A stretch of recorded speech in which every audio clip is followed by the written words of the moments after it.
وحق جدنا رسول اللہ انا لنحنہم، ہمارے جد نانا رسول اللہ کی قسم یہ ہم ہیں۔ فبکا شیخ ورما امامتہ، کہا کہ اس شیخ نے اپنا امامہ اتارا اور اس کو پھینک دیا۔ ورفع راسہ الی السماء، و آسمان کی طرف سر بلند کر کے کہا کہ پالنے والے مجھے بخش دے۔ ثم قال هل لی من توبۃ، کہنے لگا علی ابن حسین کیا میری توبہ ہو سکتی؟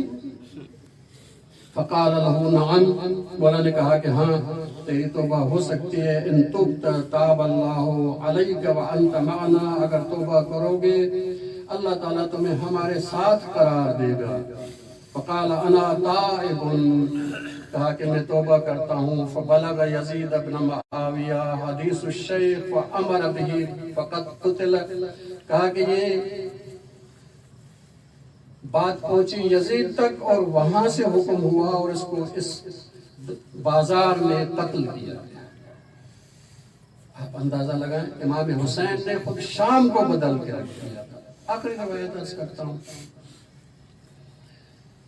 امام حسین کی بیٹی ہیں رقیہ اور لقب ہے ان کا سکینہ۔